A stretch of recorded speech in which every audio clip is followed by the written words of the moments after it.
So the name James Baker, of course, there's a number of James Bakers forget out there. James Baker So, in the Trump. Well, we have a question. In the Bush administration. There's a different James Baker. Yeah. He's got his own problems. Oh, Sometime you want me to explain James Baker's real problems, the George Bush James particularly with regard to Israel. I will explain it.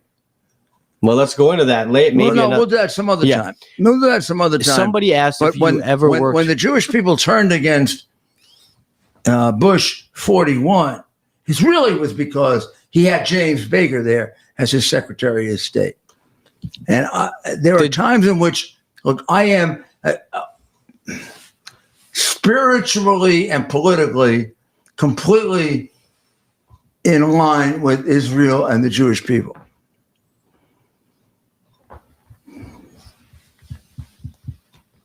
And I sometimes am very critical about the fact that they don't support Republicans like Trump, like Bush 43,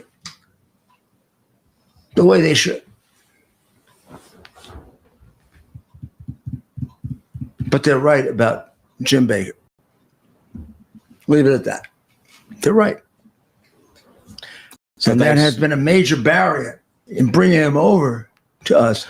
Well, what about Jim Baker? It's a very esoteric, very difficult thing to understand. You have to really understand the Jewish vote, the Jewish people. You have to empathize with them. You have to be part of them. I know it sounds ridiculous, but I feel like I am. I can explain that to you. But the major reason why we don't have the percentage of the Jewish vote that we should have is Jim Baker's ridiculous, absurd, stupid embrace of Arafat, who I investigated for murder. The man killed 27 American people. You don't get a reprieve from that. From me. Explain that, Yasser Arafat. You do get a reprieve from that from a bunch of ass-licking Americans. What? But you don't, Republican or Democrat, who set up this country for attack. But you don't get a reprieve from that from me. I investigated him. He killed 27 Americans. How?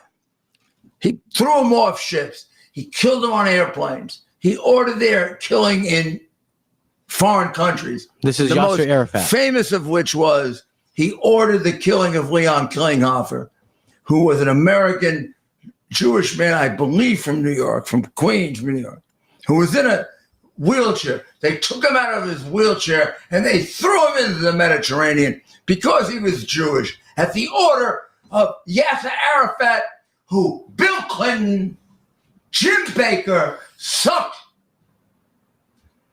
his you-know-what. I didn't suck his you-know-what. I threw him out. When he showed up at the United Nations, I said, throw him out.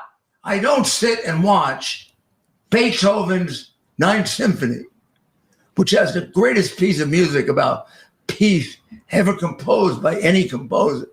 Who's that? Ode to Peace, Beethoven. The Ode to Peace? It's the final section of the Beethoven Ninth Symphony. I had organized this for the UN 50 celebration.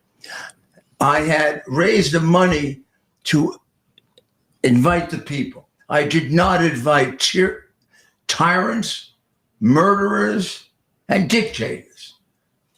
Castro, I didn't invite. I'll give you 10 others. Okay. They didn't show up. That little creep showed up. He's a little creep, too. He's about... Well, never mind.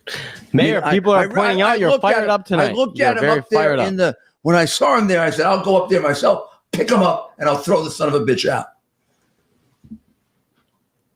I knew, because I investigated him as U.S. attorney, he killed 27 Americans. You killed 27 Americans, I don't forgive you. I'm not Bill Clinton, a stupid left-wing crook. Sorry, I'm not Obama, who the hell knows what the hell he is, or Biden, who has no idea what he is. This guy was a major murderer of Americans. I don't forgive you for murdering my citizens. So I threw him out. Thanks for joining us. The Clinton administration said, I would destroy peace in the Middle East. Bull. You know who destroyed peace in the Middle East? That idiot Clinton. By giving Arafat everything he wanted.